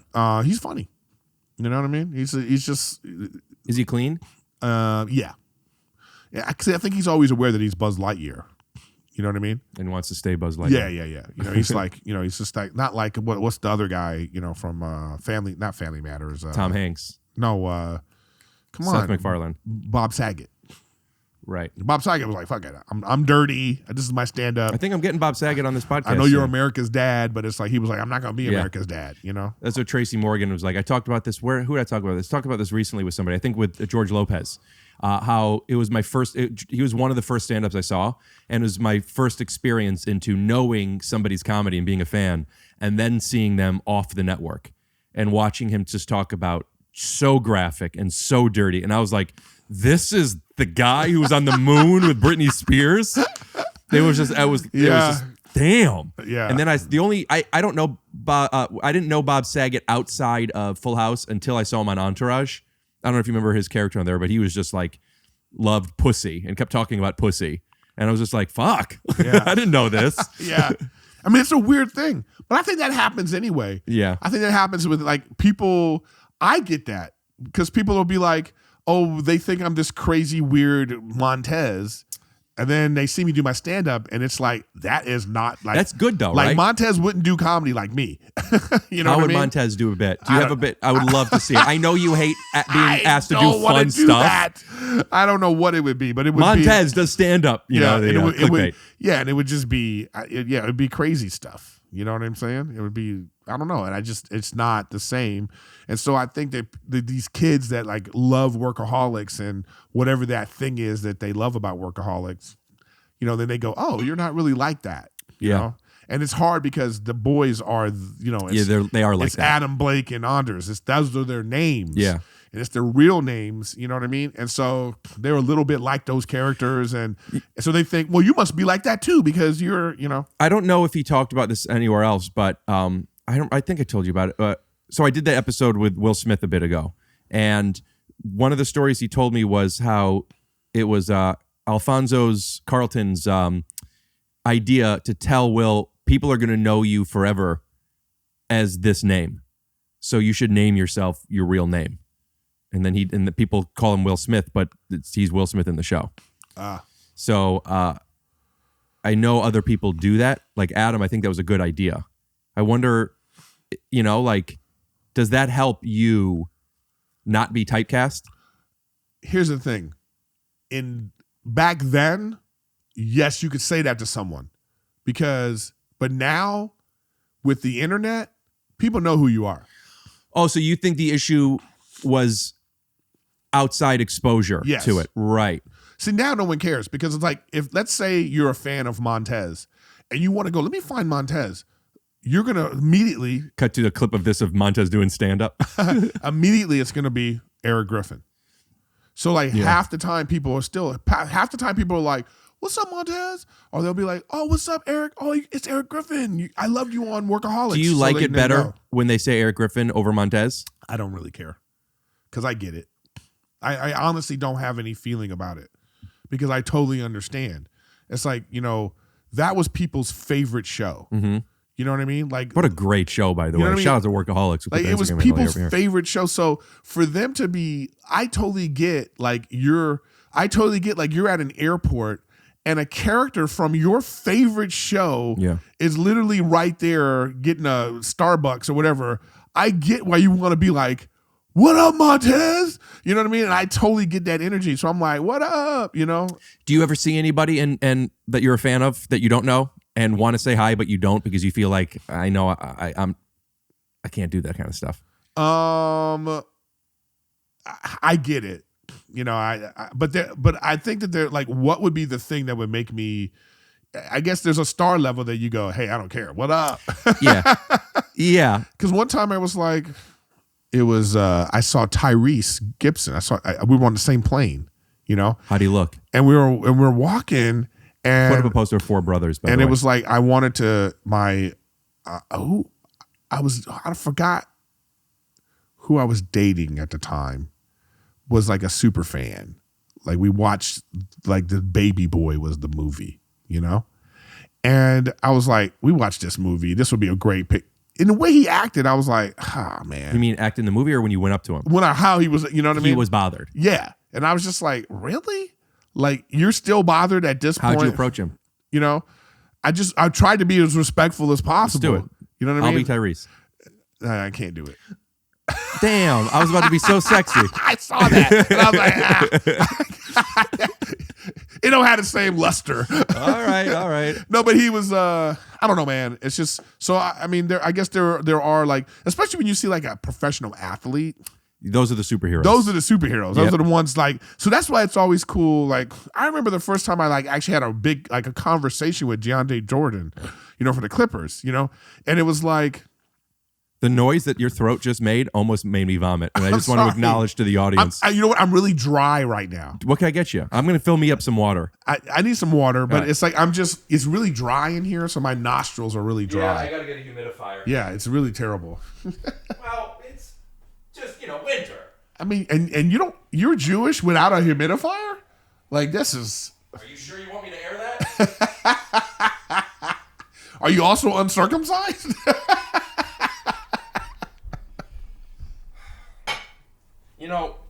When you laugh at your own Jewish jokes and not willing to play ball with my Tyrese improv. That's hilarious. Speaking of Will Smith, I'm excited to announce, although it's a little premature, his publicist reached out to me. Just sent me this, by the way. I'm excited about reading. Oh, nice. And I think we might do our part 2. I don't know if I told you about it, that he was on, that I had him on, and it was a short. We ended up being probably a little... I don't know how much I'm using, but it's like 40 minutes, maybe a little less. And we were going to do a second part, but instead we were just going to put them together. And I guess he's busy, but it keeps blah, blah, blah, blah. But we're going to do it and then put it together. It's going to end up being like 2 years apart, but we're talking about it again, so I'm really excited. Anything else? What else, man? I was just texting Rachel telling her I was... So what made her think to have me? Is I have she's no a idea. fan of, if she hasn't seen the Sixth She Lead? wanted somebody funny, I thought, and then like she just I don't know why she remembers you for being funny. I don't know if she's seen you. You know what I'm saying? I don't know. Yeah, the way you did that was kind of one of those like, one of those things we were talking about at the beginning. Yeah. I don't know if she's ever heard of you, but like, I know. As I'm saying it, I was like, ugh, this isn't. I don't like what I'm saying. Craig Robinson, you brought up, and I saw him the other day for the first time. I don't know him, but remember when I think it was 2016 it was, I was flying home for Thanksgiving, and I had a layover in Chicago, and there was so much snow that they canceled the flight. Do you remember? Oh, yeah. So as I landed, you were doing Zanies, and I went from the airport to you, and the show was starting like right then, and I did a guest spot. And then afterwards, Craig Robinson just came to watch, and then drove us back to the hotel. That was when we got into. I was telling you more about some of the cryptos that I like. Oh, that's what that actually was like a 3-week run of like making a lot of money, and then it just went away. Yeah, well, it's about to happen again. You think so? Just the chart, the 2017-2018 chart is very similar to the 2021 and what's going on right now in January. I don't believe that those things mirror each other. I do, however, think that group psychology works not much different today than it did 5 years ago. And what is the name of our stock our crypto that we have? I don't even know that. I don't know anything about it. It was anymore. XZC, the privacy coin, but it changed its name to FIRO, F-I-R-O. Oh, no, it was Zcoin. XZC was Zcoin, but XZC was the the name. So now it's FIRO. And that's still going on? Yeah, let's see. I mean, when are we just going to cash out of that? I mean, I don't break up with people, I don't fire people, and I don't take realized gains, dude. Well, there's going to be no gains. It's back up. It's your stuff right now is worth just under 50 G's. No, it's not. No, it's probably like 1700. Hey, man. But that weekend, that was a cool experience for me because it was like, I happened to be in some random city, and a friend of mine who is a headlining comedian is doing a show, and I get a spot. I just remember feeling there's been a few moments with stand-up that I've done. My first time headlining when I was in New York, and they held a sign for me that said Rick Glassman. Oh, I remember that first time I had that too. I loved it. Yeah? It's a weird thing. Where was it? I was in Phoenix. And did you feel like I was like, I made it. I did. I was coming down the escalator and I saw it. I was like, I made it. You know? And then there's, 180 people at the show. Yeah. For me, they asked the, it wasn't that show, but a month later was the one I've talked about on here before, where the owner of the club asked me, Thursday night crushed. I did. I had a great show. Friday, first show was so bad that after the first show, she said, would you mind if there was a girl that is a local who'd been doing it for 3 years, maybe 4 years, who was featuring and asked if I could feature and have her headline. And I said, honestly, I said, that makes me feel really bad, but it's your venue if that's what you want. Yeah, sure. And I did. I felt ashamed, bad, embarrassed, maybe a little, but more so like I shouldn't be doing, like I'm not good. But I also remember going out to the parking lot and calling my dad being like, I could do 20. But yeah, but that was a while ago and I hadn't been doing much. And then you gave me that guest spot and it was a good show and I did well and it was fun and I had a good time with you. And I just remember thinking like that was another moment where it's like, I'm like part of this community. Does that make sense? Yeah. When you get that thing and they say they have your name, the first time it's great. But then like every other time after that, it's not even close to the same. Mm-mm. And even like I've even had bad experiences. This guy has it says E. Griffin, That's a bad experience? Yeah, because when he saw me, he was like, you ain't Eddie Griffin. Oh. And he was going on and on about it. like for the whole trip to the hotel, he was just like, oh man, I thought it was Eddie Griffin. You know what I mean? And I was like, all right, dude, sorry that you're so disappointed. He was like so ready to meet Eddie Griffin. I mean, what a way to connect almost everything we were talking about today. Oh no, that was Cat Williams. Right. That was Cat Williams. Same thing. Yeah, is that racist or is that just a fair observation? Just kidding. Shout out to both. It's just 90s energy comedy, Cat Williams, I don't remember why I felt this way because I don't remember watching his stand-up, but I do remember feeling like, because I remember I told DeWalt one time I asked him, like, can we watch a Cat Griffin special? Like a newer one because that's what was out. You said Cat Griffin. That's funny. Oh, Cat Williams. I'm sorry. I was talking about when another friend that's what I call Kathy Griffin. And I just remember that I thought he was so funny. And I watched the special and we gave up on it about 10 minutes in. But, we were busy and, he's funny. Everything's great. But I was blown away. I don't know which special it was. His intro, and I don't mean his intro like a sketch. I mean, ladies and gentlemen, Cat Williams, him walking out through the audience onto stage, the dance before the music stopped was like 4 minutes. He is dripping sweat with his, he put on his fourth hat by that time. And I saw a special of his where literally his pants busted open. And they jump cut to him coming back on stage with new pants on. Like Miley Cyrus just did? It's like, Jesus, man. Yeah. The energy, man. I also just rewatched, and I'll tell you something, a lot of it holds up, is Kings of Comedy. Do you remember that special? Yeah. I saw it in the theaters. Really? I remember thinking, like, stand up in the theaters. There's something. Oh, see, but that's why you didn't remember. I remember watching Raw, Eddie Murphy's Raw in the theaters. Oh, really? Yeah. I never heard of it. I guess only black people, and Kevin Hart did it too, right? Black people put their special in theaters. White people make it buy only from their website. That's when you get to the level where you can control shit, Yeah, but that's where I remember that. It was like really that was why it was so profound experience for me of being like, oh, I want to do this. That's what made you want to do it? Yeah. But how old were you when that came out? Oh man, it was in the 80s. So I was You weren't teaching yet, were you? No, I was a teen. I didn't realize I thought you didn't decide you wanted to do it until after teaching for a bit. No. I wanted to do it. I stopped. You did it before teaching? Yeah. Got to a clip. I actually have a VHS tape of my. No, you don't. I have a VHS of like one of my first. I got to find it. Is it in L.A.? Yeah, it was actually. I have to get it transferred. I mean, this comes out so soon. I know I can't find. Why would I put that great thing on your podcast? Because you want people to see it? I don't understand. Were you going to put it on yours? I know, for real, right? While you're doing your review of Boba Fett? Yeah. You're like, by the way, here's this thing with no setup. Hey, that's how I do it. That would be like me asking to come on your show to promote As We See It, Amazon Prime, January 21st. No one will, we want people to see it.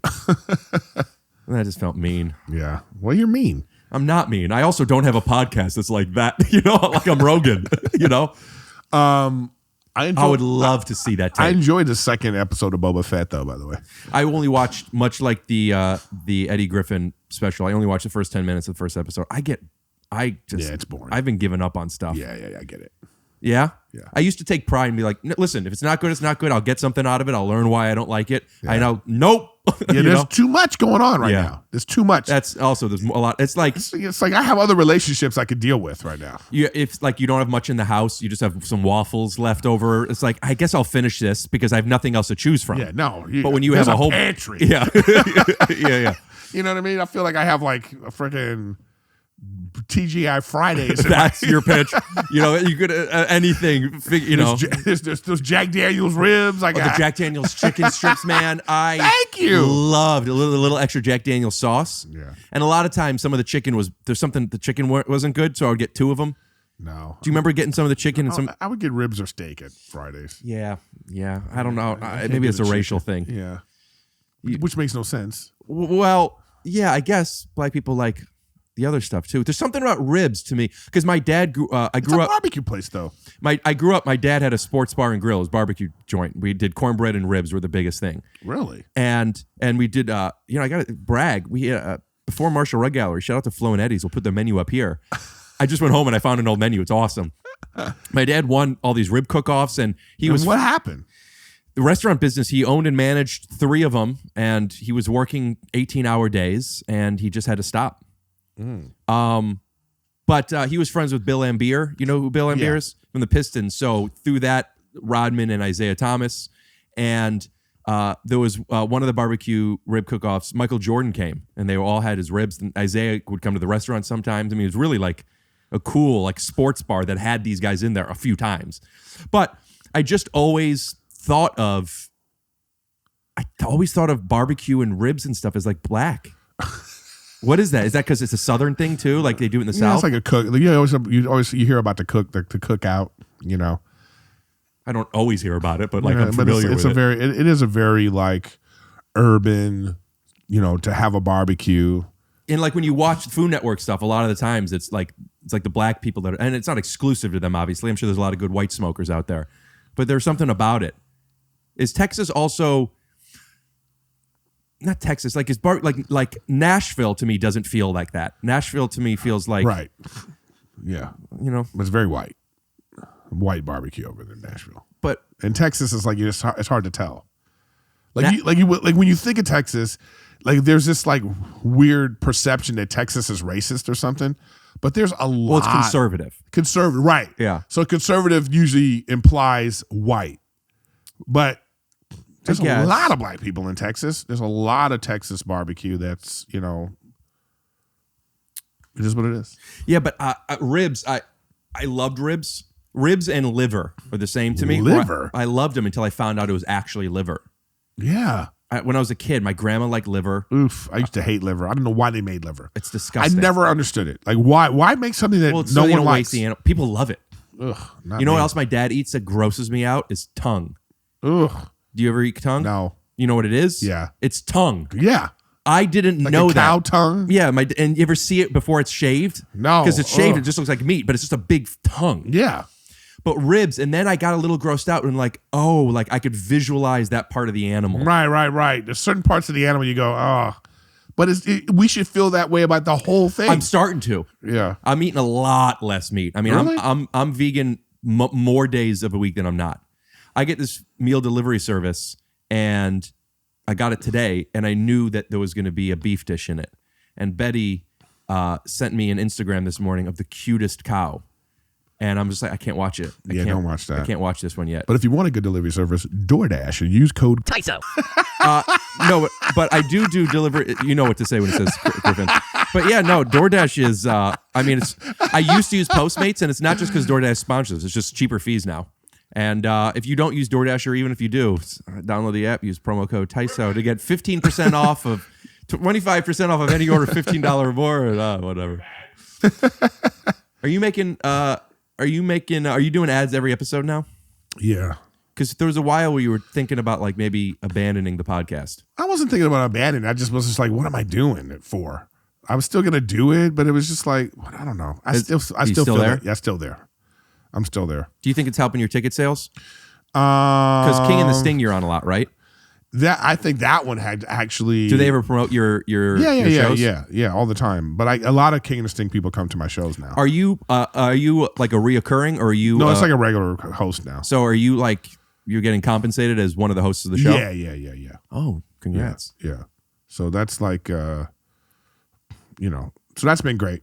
So the podcast stuff is all. So you technically have 2 podcasts now. Yeah, 3 if you count my other one that we're trying to still push out there. Oh yeah, what's it called again? Gen to Gen. Gen to Gen. How's that going? It's fine. I watched some of the Dane Cook episode. It's and the Meghan Trainor one. The problem is that his fans, they don't watch podcasts, so it's trying to get that crowd, those people, to understand this format, and they're not flocking to it the way I know him and his people thought they would. Is that his fans, or is that demographic? How old is he? He's 24. Oh yeah, 24 watches podcasts. I was thinking he was like no, but I don't think that just because he's 24. But I'm just wondering. I don't think his fan base is 24. You know what I mean? Oh, you know what I mean?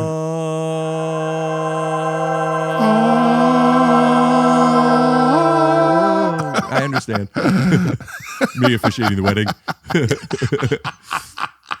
And it's a sustained note for like a really long time. You'd be like, oh, I knew it. I saw a video, I sent it to Betty last night, of Jim Carrey, an old video on Letterman, him singing, it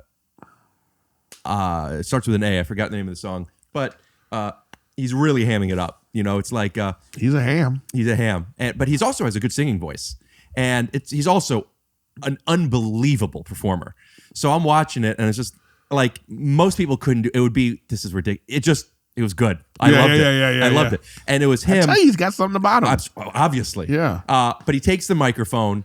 It's a long bit. He sings a full song. He does the bit where he goes over and he's like, what should we sing? They start playing and he starts singing, and then he just goes right into it. And it's theatric, And I'm watching, like, not only like, is he good? Like, he's good at this. He's not just look at me. It is look at me, but he has something to show, which is, the combination isn't usually there. It's a lot of, especially what we do. And it was like, it did very much. I'm like, this is me, but on what I think and what I like, I'm not that, like on the biggest scale, like me having these guests and trying to sing and taking in and being so big and spending way too much time. But that's a guy that's doing it, and it's like, that's at the highest level. Like for you, it's like that scene in Wolf of Wall Street where Leonardo DiCaprio thinks he's like, he drove the car and he got there okay. Yeah. And then it cut to, he's like, yeah. Although while I'm doing it, I am seeing myself, I'm having so much fun now. Always Sunny in Philadelphia had one of those too, cut to reality that made me laugh. They go back to their high school reunion, and everyone was so mean to them, and this is their time to show how well they're doing, even though they're not really, but they're fine. And throughout the episode, we realized, everyone is just kind of cool. They sucked. Yeah. Like, so the way they remembered this bully was just, no, they just were trying to get away from you bully. But they had this big choreographed number where they were singing, dancing to, I think it was a Michael Jackson song or whatever, and wind machine and lighting cues, and it was fantastic. And then it cuts to the reality, and their shirts off. They just look horrible, and you see the audience watching them. Yeah, cut twos are fun, man. Yeah. That's why I wanted to cut to you as Montez. I know. I'm just saying, I gotta go to the bathroom, dude. Let me That would be the thing that would bug you the most. What? It's like somebody's talking and they're just like not using the mic properly. Yeah, my mom does it all the time. And all I'm thinking is like, there's so many subtitles now. like somebody's over here like this. Yeah, so it's really great to be here. There's Teddy. Do you know my cousin Teddy? I don't think you've ever met him. He's done my podcast a bunch. But he's a jingle writer, and he did one where it's like move closer to the mic. So for a little bit we were putting that in because I'm always doing this because I don't want to interrupt. So I'm always people who don't podcast don't get it. Yeah, they don't understand the difference between this and this. Or when people don't they don't want to wear the headphones. Yeah, and I'm like, that's why I say you got to wear the headphones. I understand you don't want to wear the headphones, but then they're just like they're over here. You know who's great at it, and I've commented on this before, Bobby. You ever notice even when Bobby adjusts, he's always he's always like he has to be heard. I feel like he lives on a mic. Yeah, I feel like. You could also tell how experienced a stand-up is. You ever notice like how they hold a microphone or walk with it? There's kind of like it's almost a thumbprint. Some people hold a microphone a certain way. I just noticed. Well, I always I'm very aware of my voice, and so like I like to like modulate myself. Like I would say, hey, don't turn it down. I'll do it. Like like if you get on it, like it's too loud, and they go ooh, because now I'm all messed up. Yeah. Let me do it. I got it. Yeah. Is it because you're used to hearing it? Yes. Right? Yes. You ever do it without headphones? Someone else is going to have them, and it's just like, well, what is this? I don't hear. I can't hear anything. I just got it's not an offer, but the stand-up booker from Jimmy Fallon wants to submit me for doing stand-up. I've never done late night. I've never tried to do late night. Mm-hmm. That would be kind of cool. Yeah. What is your take on me and this, what a lot of people would say, antiquated view on not wanting to burn material? Because I'm working on because nobody cares, and I could use it again on my special. Yeah, nobody cares. I could do 5 minutes on Fallon and have that same 5 minutes on my special in a year. Yeah, well, you would hope in a year that 5 minutes isn't going to be the core of your stand-up anyway. Right, but there is a couple bits that are like designed for this special that I'm putting together. Yeah, well, then do something else. That's all I have. Otherwise, I'd do a special. I saw a clip of you that it was so funny. Like somebody brought you on stage as a different name, and then you had the little piece of paper, and then you were like, "Oh, it's supposed to be Rick Glassman." It was like, "That is my fault. That is my mistake. That was my mistake." And I was like, "That is such an epitome of your comedy." But it was like that was great though. That was like a really great. That was my intro for like a year and a half. I loved it. Yeah, I would go on stage and give the host this stuff to say about me, and the longer version of it is here. The audience knows I wrote it, so here's my opportunity to have them say nice things about me, but they're just saying all the cliches. Yeah. Good friend of mine, he does all the clubs and colleges around town. This bullshit. Please put your hands together for Ron Gladish. And I wrote it wrong. Yeah. Man, anyway, that would be, I don't know if I even put this out there because who knows if I'm going to do it, and that might be like, I don't want to tell people I might be doing something and until I do it. But we're always that's the business. You never know when you're going to get an opportunity. But I'm saying, I guess that's fine. I don't feel uncomfortable talking about it. Yeah. It was kind of a cool, I haven't thought about doing that in a while. Yeah. The pandemic happened and I'm just trying to get back. Before we end this, there was one question I have for you, and I guess I could ask after, but I'm going to ask here. I saw Craig Robinson at the Laugh Factory the other night and brought up how I saw you with Erik, blah, blah, blah, blah. And then I never reached out to him, but I think you'd be an awesome guest. Are you friends with him? Have you ever had him as a guest? He doesn't want to do podcasts. Right. He's just very nervous about saying the wrong thing and stuff like that. So he just, because I would have had him on. I had him on my podcast as a Zoom one time, but it was with me, Leonard Robinson, and Malcolm Barrett, because we're like a crew. Right. So we were just talking stuff, but I don't think he would want to do a one-on-one because that's just not who he is. He don't want to talk politics or not that he would. Even if he just doesn't want to be even put in a position where he has to. I understand. I know I have a few friends that are that. Yeah. Just they don't want to be out there like that. Yeah, no, it's just one. So that's just his thing. Because I would be curious why you wouldn't have had him on. Yeah, I would have had him on already. I ask him all the time. Yeah, he'd be a great guest. Yeah, but come on my podcast. You know what I mean? But he's just he's just So I don't pressure. You know what I mean? Are you feeling good now that you don't have to book? Because that's the hard part of this thing. Yeah, now I just have a guest on that's like who I want to have on. Sometimes, rarely, or somebody wants to do something. But now I like doing it the way I'm doing it. I want to try it. I've tried it. I just never put them out because it's a tough thing to do. Yeah, I like doing it like that. And right now, I think for 2022, I'm going to do more of the things that I like to do too, in terms of like I like watching shows and movies, and I like talking about them.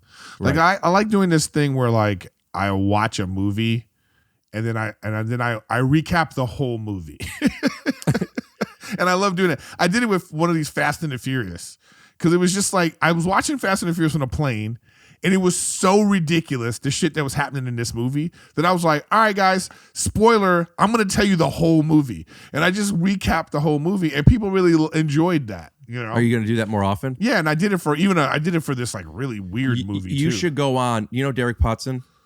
No. Oh my gosh! I just realized, am I saying the last name wrong? Potson, Tubman, Poston. Sorry, Derek. Shout out to Derek.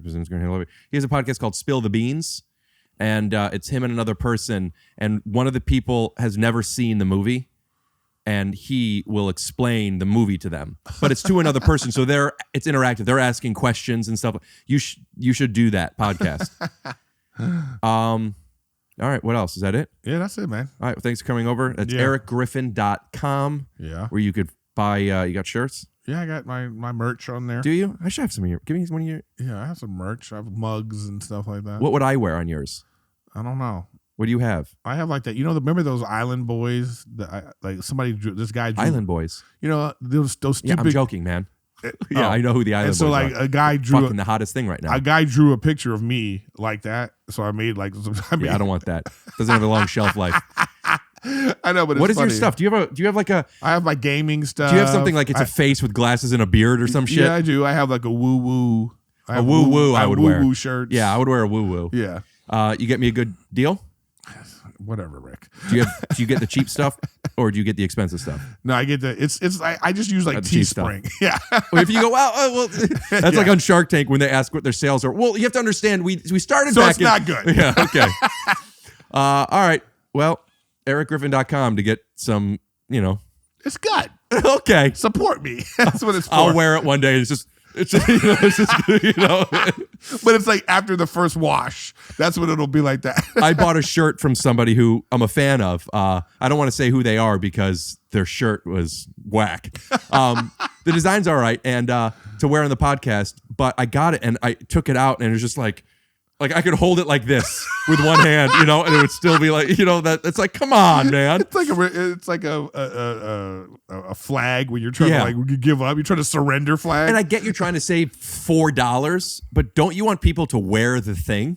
Hey, I'm just using the make on demand stuff. Yeah, but they have get tri-blends. No, but I pick whatever it is. Pick the tri-blend. You know what I mean? I picked the. You know what? Rachel buys this stuff all the time. Send me. She has like sweaters and stuff that she wears. Like, look, I bought your sweater, and I'm like, all right. Oh, that's cute. She bought it. Yeah.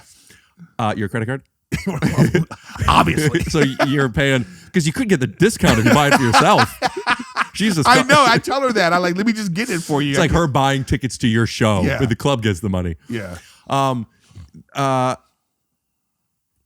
Oh, right. I was going to say, give me a PNG of your woo-woo. I'll just make it. I'll just get me your shit on a tri-blend. Go to ericgriffin.com to buy his shirts. Or if you want the tri-blend, go to Rick Glassman. I should start selling your merch. So stupid. All right. Scoot do. Scoot do. Will you do at least one Blah-bity commercial with me? blue. Do one commercial with me. Scoop D. Hurry up.